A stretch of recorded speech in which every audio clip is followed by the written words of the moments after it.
Alright, hello everybody, I am the Super27 and welcome to another Dokkan Battle video. We have a good one for you today. So this is a custom concept video for what I think the worldwide download celebration unit could be, or one of the units could be. Because, you know, we're around 3 weeks away from that dropping on both versions, being the unification of the, like the sync permanently or whatever. And there's been a lot of talk about what it could be, and the most prevailing theory is that it's going to be GT related. So I figured creating a Super Saiyan 3 GT Goku who transformed to Super Saiyan 4 would be really smart. Now, normally when there's like a dual Dokkan Fest for these types of videos, I will make, you know, both characters, I'll give them both side banner units. However, about a year ago, I already made a custom concept Super Baby. So if you want to check out what I think a good Super Baby could be, I would recommend checking out that video in the playlist. It's a little bit of an older video, so mind the quality if it's a little bit lower than what you might have come to expect from me nowadays. But I feel like that's a pretty good video. I gave him 2 side banner units, so a lot of fun stuff with that video.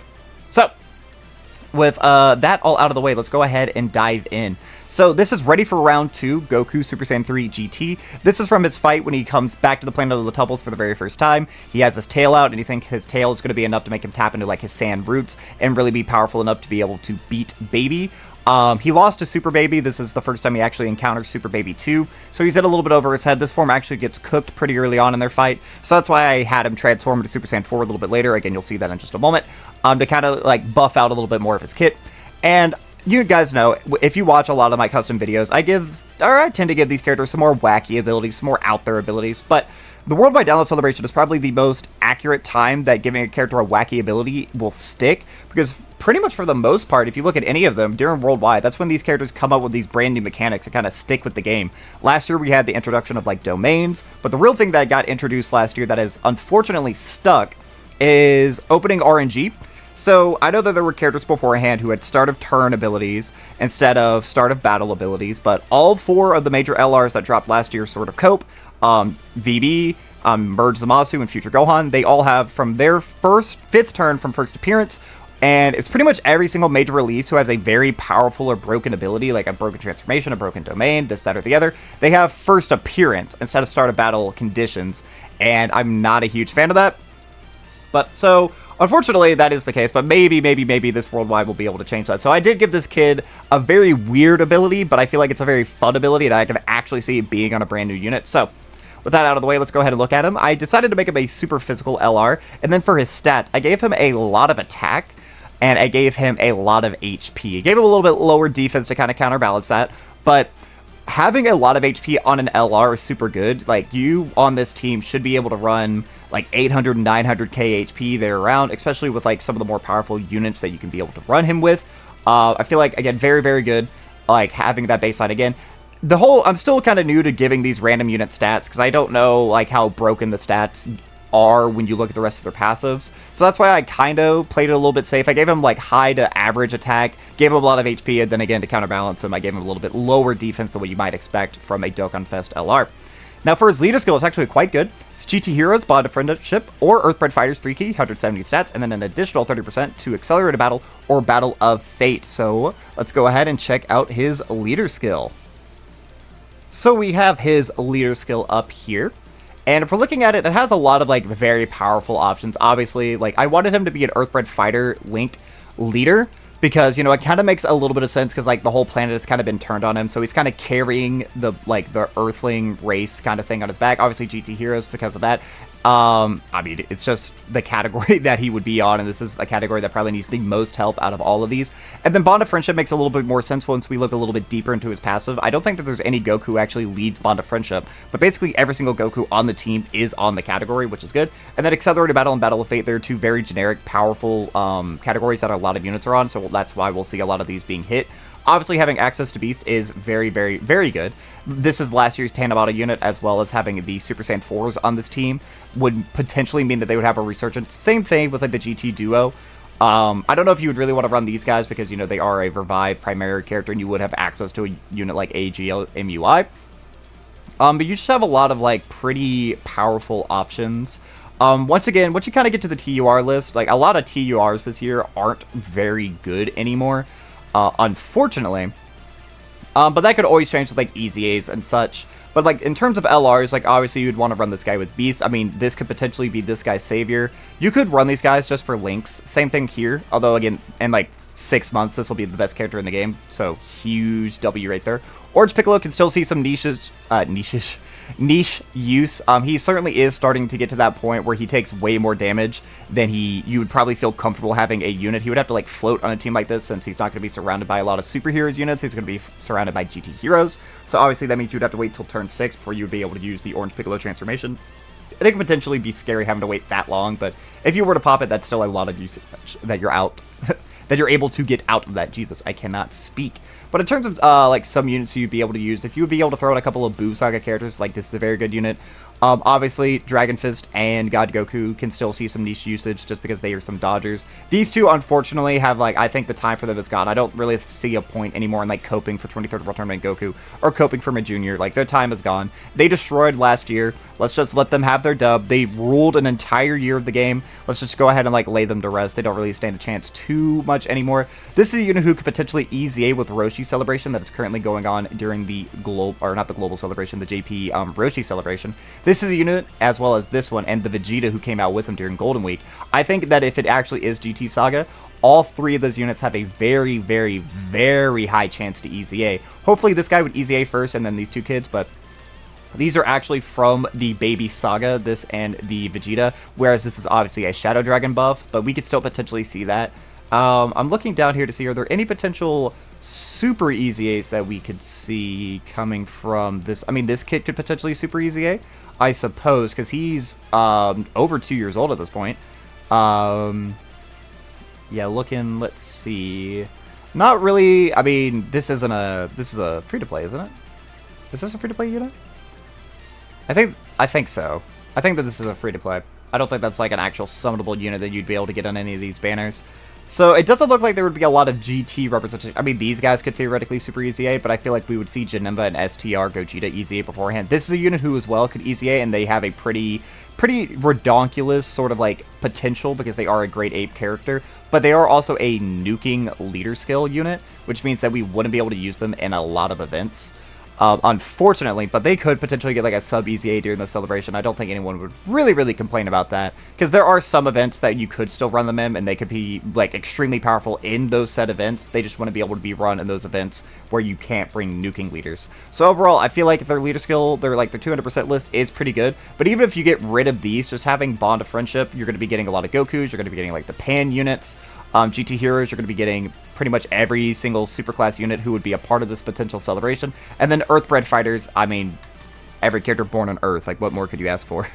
Vegeta units, I guess. Alright, now for his 12 key, he would have the Lightning Pummel Surprise. This is actually the first attack he does against Super Baby. It's pretty much the only attack he does against Super Baby. It's just like a myriad of melees that ends up with him shooting a Ki Blast at the end. That's a little bit of an explosion. So this would be an other because of that. Obviously, again, it starts off as a melee, but there is that key explosion towards the end. So I feel like that's why you could kind of fudge it, make it be an other. That way, characters like the Kid Buu Red Zone would not be able to counter him super easily. He would raise attack and defense for one turn, do colossal damage to the enemy, and then have a medium chance to stun. And then his 18 key would be the Last Ditch Kamehameha, which would massively raise attack for one turn and then cause mega colossal damage to the enemy. For his passive, this is such a fun character. For his passive, he would have Risking It All for Planet Earth. He would have an entrance animation from his first appearance. He would get 200% attack and defense, and then a chance to crit plus 30% for 3 turns. He would get 3 key and 150 to stats at the start of turn. He would get 33% damage reduction. He would have a medium chance to crit. So for his first 3 turns, he would actually have a 60% chance to crit, because the chance to crit plus 30% would add on to that, or at least that's how I want it to be worded. He would launch 2 additionals, each of which would have a medium chance of becoming a super. He would launch a guaranteed additional, with a 30% chance of it being a super, when HP is 37% or more when this character performs an attack. He launches a guaranteed super attack when facing an extreme class enemy, or when all allies on the turn are super class. He has a chance to launch an additional super attack plus 13% with each attack performed during the turn, and then he gets an additional 3% damage reduction for 3 turns per super attack performed. So let's go ahead and kind of dive down what he's doing, because he's launching just a lot of attacks. So the 2 weird abilities that I gave him are this. So with each attack that he performs during the turn, he would get a 13% chance to launch a super. So let's say you launch your 18 key, that is 1. Then let's see, we're going to go through here. He's launching 2, so that would be 2 more additionals right there. If you have 37% or more HP, that is 4. And if you're going against an extreme class enemy, that is 5. So 5 times 13 is 65. That is that is a 65% chance of him launching a additional super, so that is slightly higher than a coin toss, but again, you have to get through like all these hoops to get to that point. But then this is the ability that I feel like would kind of make him potentially really crazy, or maybe a fraud. I am not entirely sure. So, looking at it, he's having 33% damage reduction. I've been on the record saying multiple times that 33% damage reduction is not enough, even though he is going to have, for his first couple of turns, he's going to have 350 stats, which is good with 33% damage reduction. You put him in slot 2, he will be pretty good, especially since he's getting 30% defense on all of these attacks, and he has the ability to launch a lot of them. But per super attack that he does, he's getting an extra 3% damage reduction. So let's, again, say that you launch, you get the best possible RNG, and you get 5 super attacks. Now, these are supers, whereas this part of his passive is just normals. So this would proc off a normal. These would have to be supers. So 5 times 3 would be, what, 15? So he would get an extra 15% damage reduction for 3 turns, meaning you would have to keep him on main rotation. So if you floated him, he wouldn't get to keep these abilities. But that just means each turn, he would get, like on his next turn, he would have 46% damage reduction. And then let's say you did that again, you got the extra, what is it? Yeah, again, it's 15. So he would have 48, and then you did it again, you'd be at like the, what, 63? You'd be at 63% damage reduction if, again, best case scenario happened and you were to get all of these things. So that's why, again, he's a little bit wonkier. Like his first turn, he's probably going to be his weakest defensively. And his defense in terms of damage reduction is going to be very inconsistent because you can just get a bunch of normals and then this part of his passive would never proc. So that would be a very unfortunate situation. So he's going to be kind of like a high-risk, high-reward character. And he's also just going to be blitzing through a lot of these events. Having a 60% chance to crit on his normals with this really high base attack stat, especially since he's massively raising here and getting 30% for 1 turn here. Even his normals should be able to do a very, very impressive amount of damage. So I don't think his normals would be touching like the Goku and Frieza, obviously. Like, I'm not saying that his normals are going to be the equivalent of a 15 billion super attack crit. I'm not saying that at all. But he should still be able to do very competent levels of damage, like much more so than what a character like Rose would be doing, for example. Which is a little bit unfair because this is an LR, you know, Rose is a TUR, but they have very similar designs where they want to be very offensive. They want to be launching as many attacks as humanly possible. I mean, he has the potential to launch 5 a turn, I believe, if I counted them all right. That 5 to 6, I guess 6 technically with this. So you would be able to just get a lot of stats, be able to get a lot of damage reduction. This, I feel like, would probably be his most fun ability, which would make you want to go full additional on him. I could feel like maybe going like dodge at a character like this would potentially help subsidize some of its weaknesses. That way, let's say you just don't happen to get a lot of supers. And again, 33% can certainly get you frauded, especially if you're on like turn 5 and you only have the 150 at the start of turn. But he kind of subsidizes that ability with his standby, which we'll get into in just one moment. So let's go ahead and look at his links. So he has Prepared for Battle, Over to Flash, Limit Breaking Forum, Kamehameha, GT Fierce Battle, Legendary Power. And then this unit is on a lot of categories, so he's going to be helping out just a shit ton of teams. Super Saiyan, Pure Saiyan, Full Power, Transformation Boost, Goku Family, Kamehameha, All Out Struggle, Giant Ape Power, Connected Hope, Turtle School, Miraculous Awakening, GT Heroes, Bond of Friendship, Accelerated Battle, Entrusted Will, Battle of Fate, Power Beyond Super Saiyan, Bond of Parent Child, Earthbird Fighters, Power of Wishes, Super Saiyan 3, and then Exploding Rage. Now, I get this character a standby, just like Tanabata last year, but I feel like his is a little bit different, and I do a couple of some fun things with this. Very fun design. So, this is the Blutz Wave from planet Earth. This is when he's defeated and he looks up at Earth, and Earth is actually reflecting Blutz Waves off of the planet of the Tuffles back onto Goku, emulating a moon effect, and that is how he's actually able to transform into the Golden Uzaru. So this can be performed on turn 4 when facing an extreme class enemy, or turn 5 from first appearance. I had to do it. Every unit has this.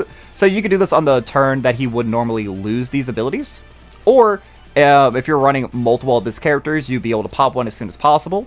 And then when turn 5 comes around, you should hopefully be able to pop the next one, like assuming that this unit shows up in slot 7, that is.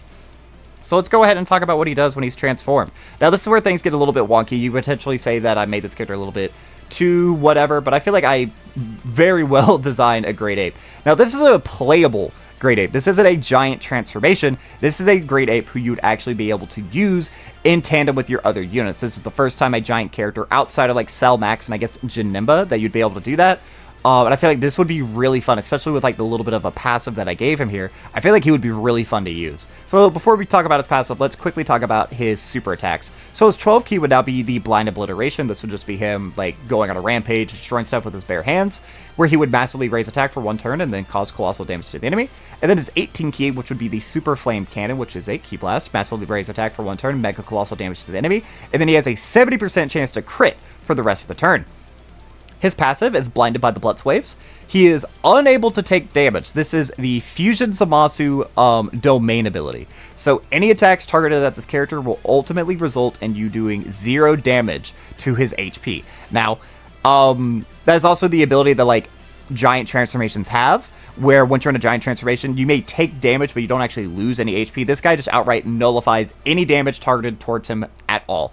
So you could potentially see that being a little bit broken, but he doesn't have an attack all mechanic. He doesn't have anything like this. It wasn't a huge problem with like Fusion Zamasu either. So this would be a character who you could put at slot 1 extremely reliably. You could put him into wherever the most amount of attacks are. You could float this character if you wanted to, except you probably wouldn't want to do that because you read what his standby transformation condition actually is. You kind of want to keep this guy on its main rotation. So, having a unit who, at least for 1 turn, would take 0 damage is very, very good. But I do balance it because you really only have access to this for 1 turn if you want to get the full advantage of the character. Continuing on, he gets 500% attack at the start of turn, so he's going to be doing an insane amount of damage. He changes a certain type of key sphere, physical excluded, to physical.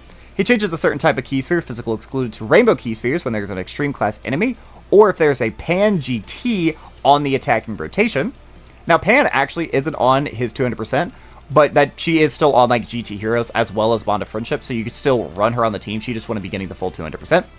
All allies get 33% attack and 3% chance to crit per physical key sphere obtained, and then all allies get 13% chance to crit per rainbow key sphere obtained for 2 turns. So he's becoming a massive offensive unit who cannot take damage, and he's giving offensive support to the entire rotation.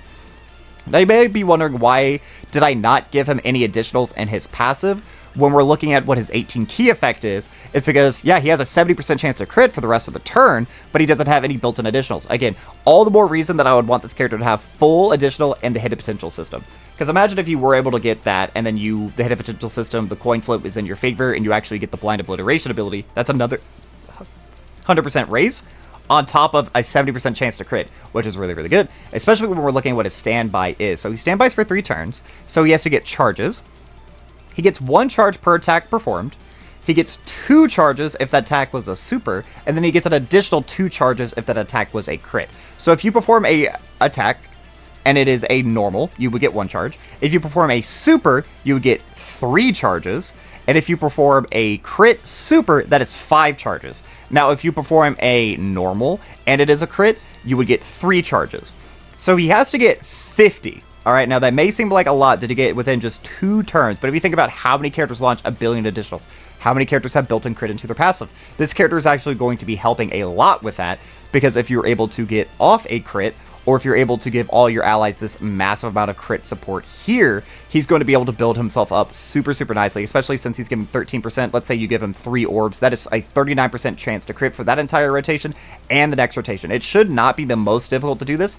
I did only want him to stand by for 3 turns, so you wouldn't be able to take advantage of this, like, super, like, a lot. So obviously you would have your first transformation, but if you don't transform with him on the second time he shows up, you're actually going to lose this ability, and you will revert back to your base form, which is this. So while this character is still very competent, he's going to be missing out on his crit, his extra crit here, his extra 200 here, and it's going to be a little bit of a fish. But since you can only stand by 1 unit at a time, this unit is actually pretty much designed to help feed this guy, because he does have all that crit built into his passive, and he's launching all these additionals. So at the bare minimum, let's say every single attack he launches in a turn is a normal, he's giving 5 charges bare minimum, and you still have the 30% chance to crit, plus the extra crit support that this character would be giving as well. So it shouldn't be too difficult to actually get 50 charges with a character like this. But if you are able to get 50 charges, Pan will reach out to you, and then you'll transform into Super Saiyan for Goku. So let me know what you think about the Golden Ozaru, playable Golden Ozaru. I feel like I kind of cooked with this. His legs do change a little bit more. He gets Golden Warrior over on a flash, transform Berserk, GT, and then Legendary Power. And then if you're able to transform, you finally get the Nasty Dog himself. This is Unreal, Untapped Power, Super Saiyan 4 Goku. His new 12 keys, the Unexpected Strikes. This is when, you know, he kind of catches Baby off guard for the first time. It is a melee, so again, probably don't want to run this guy up against like Kid Boop. He greatly raises attack for 1 turn, causes colossal damage to the enemy, and then he has a 70% chance to stun, so if you're running this guy at like Cell Max, by the time that you would see this, you would definitely be deep enough into the Cell Max event that you would be able to keep him stunned and seal locked, so this guy could absolutely shut down that character. And then for his 18 key is the Kamehameha for the future. I just wanted to give, it some extra flair, make it more fun. This would massively raise attack and defense for 1 turn, mega colossal damage to the enemy, and then he gets an attack break in the enemy's next action. His new passive skill would be the Dominance of Super Saiyan 4. He randomly changes a certain type of key sphere, physical excluded, to physical. He gets 44% HP recovery at the start of turn. He has a medium chance to launch an additional with a medium chance of it becoming a super. And then he gets guaranteed guard for 4 turns from his first appearance. Very, very good. So essentially, he's going to be untouchable for the rest of the fight, because you're going to get this transformation pretty deep into a fight, but like this guy could probably go slot 1 up against Golden Frieza and Goku when they're below 50% HP. I could see this guy with all the abilities that he has, absolutely. He's getting 4 key and 400% attack and defense at the start of turn, which is 50% more stats than the SSJ3 counterpart for his first couple of turns. He gets 44% damage reduction. He gets a chance to perform a crit plus 40%. He launches 2 additionals, each with a high chance of becoming a super attack. He launches an additional with a high chance of becoming a super when HP is 37% or more when attacking. He launches an additional super attack when facing an extreme class enemy, or if all allies in the turn are super class.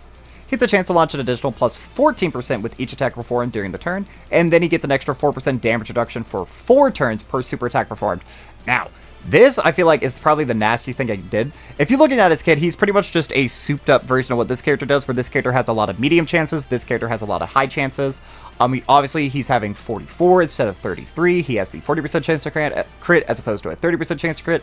Again, 50% more stats, more than what the SSJ3 counterpart is having for the first couple of turns. He's having these niche abilities for his first couple of turns, but this is where I feel like he's actually a little bit nasty.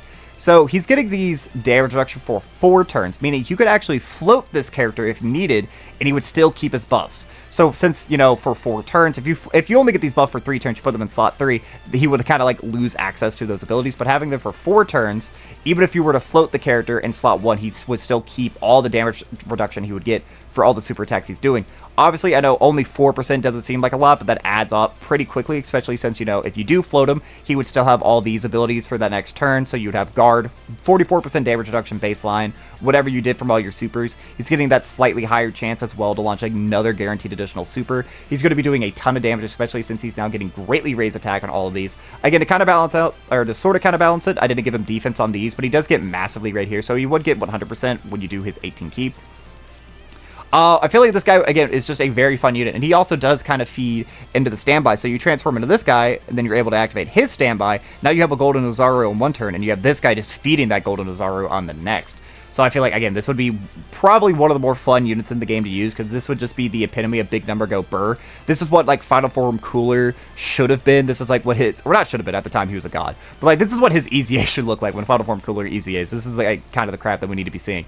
I also gave him an active skill. Now, this would be the first time we would have a standby unit who would have a standby as well as an active. I don't know if that would be possible, but I feel like it'd be pretty iconic to include the I'm pretty strong now.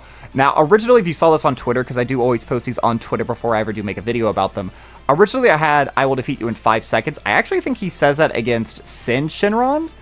I don't actually think he says that against Baby. He might say that against Baby, and if I was wrong, let me know, but I used the I'm pretty strong now, which can be performed upon entering his next attacking turn. He gets the unable to take damage ability for 1 turn, 44% attack, and then he gets guaranteed crit. So you would be able to have yet another transformation turn where he's not able to take any damage. So let's say, hypothetically, even with all this damage reduction, let's say you get really unlucky, you launch nothing but a bunch of additionals, so he's pretty much just stuck at the 44% damage reduction. You would be able to activate this, meaning that you could potentially stack up way more of these for your next couple of turns.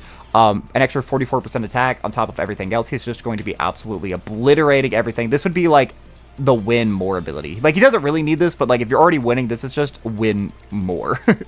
And then his links do change for the final time. All in the family, shocking speed, GT, sand roar, fierce battle, prepare for battle, and legendary power. So let me know, what do you think about this unit? Do you think I made him way too strong, way too weak? I feel like, again, this would be a very solidly designed unit. A very fun unit, a very unique unit. We haven't seen any unit like this in Dokkan history where you have a playable giant that you can transform into. And then I just kind of kept them in line with what a lot of these standby transformations do, where they only slightly buff the character. Like the Gammas was one of the biggest inspirations for this, where they just get slight stat increases as you transform through all the different forms. So yeah, let me know what you think about him. And before we wrap up this video, let's go ahead and talk about his Sideburner unit. So this would be Tears of Sweet Memories Pan GT, who would be a Super Tech TUR. As well, I decided to give her a lot of HP to help out this team, but to kind of balance out, I gave her lower attack and lower defense. She would lead Bond of Friendship, 3 key and 130 to stats. Her 12 key would be the Desperate Maiden Blast, which would raise attack and defense for 1 turn and cause supreme damage to the enemy. And then she would have a unit super with the Golden Ozaru's Wrath, which would be an other, which can be performed with a Goku unit who is also in the GT Heroes category, excluding Goku Jr., which would massively raise attack, raise defense for 1 turn, and then cause immense damage to the enemy. Her passive is Seeking Grandpa's Humanity. She would get 2 key and 180 to stats at the start of turn, plus an additional 180% attack and defense when performing a super attack. If you have 2 other Bond of Friendship or GT Hero units on the category or the rotation, I want that to be worded in a way so you could have a GT unit slot 1 and a Bond of Friendship unit in slot 3, and she'd still be able to get this ability. I don't know if I wrote that the correct way, but I think I did. She would have a great chance to dodge for her first appearance, and then she would have a high chance to dodge upon entering the next attacking turn. She would have a chance to perform a crit, and a chance to dodge plus 5% up to 50 per attack performed. She would then get an additional 20% chance to crit and dodge with a Goku who is also on the GT Heroes category, excluding Goku Jr. She launches 3 additionals. Those don't have a chance to be a super, just 3 outright additionals. Bond of Friendship or GT Heroes category allies get 3 key, 33% attack and defense, and 10% chance to perform a crit. She then recovers 33% HP at the end of the turn after receiving an attack, and she survives a KO attack once within a turn. So, Pan, I feel like is a very, very, very strong Sideburner unit. She's giving very solid support. She's obviously feeding into the standby. Again, she's launching a bunch of additionals here, so she's also going to build up this part of her passive very easily. She's going to have a 50% chance to dodge here, potentially a 70% chance to dodge here, so these do not stack. I put this comma here because, again, I feel like the comma makes these sound like they're 2 separate clauses. So she has the high chance to dodge baseline, and then by doing this, she would get up to another 50, and then if you're running her with Goku, she has a 70% chance to launch a crit as well. She's not going to be like a huge damage dealer or anything, but if you're launching crit normals, like if all 3 of these normals are crits, that is giving 9 charges towards the standby with her alone. Not including her super attack, which I feel like is very, very good. Again, obviously her support is pretty solid as well. I just kind of like what I did for this character. And again, giving her a unit super, because a lot of like GT Pan units already do have a bunch of unit supers. So it just kind of felt right giving her that ability. Especially it'd be just pretty cool just to see this guy just come in and like punch the shit out of something very reliably. I did also give her an active skill, Pan's Tears, which can be performed when the full rotation is GT Heroes or 5th turn from her first appearance. It'll remove all negative status effects. All GT Hero category allies get 20% attack, defense, and chance to crit for 1 turn. So remove all negative status. That would include locks, that would include start of turn stuns, start of turn seals, debuffs at the start of turn, everything like that. So you would be able to freely move your rotations how you feel, giving extra crit support and extra damage support to GT Heroes, which is going to be like the main theme of the celebration, and then giving them that extra crit so you would be able to feed again into the standby, making it much easier to go into the SSJ3 transformation. Again, I feel like this is a very solidly designed Sideburner unit. And then for her link, she has all the family, the Sand Lineage, Battlefield Diva, GT, the Innocence, Fierce Battle, and End Fighter. And then for her category, she has Hybrid Sands, Dragon Ball Seekers, Goku Family, Youth, Space Traveling Warriors, GT Heroes, Bond of Friendship, Bond of Parent and Child, and then Earth-Bred Fighters. So yeah, that is going to be all for this time, guys. Let me know, what do you think about my custom Goku? Do you like him? Again, do you feel like this could potentially be something that we could actually see during the Worldwide Download Celebration? Do you even think that we are going to get GT for the Worldwide Download Celebration? Let me know all your thoughts in the comment section of this video. But yeah, that is going to be all for this time, guys. I've been the SweetBro27. I'm a variety Twitch streamer and an upcoming PNG YouTuber trying to make it big in the world. I have a Twitter, a Twitch, a TikTok, and a YouTube, the links to which can all be found in the description of this video. And while you're down there, don't forget to like, subscribe, share me around, and leave me a comment, positive, negative, or indifferent. I would love just any sort of interaction I can get from you guys. But that will be all for now. So, as always, I've been the SweetBro27, and I am signing off.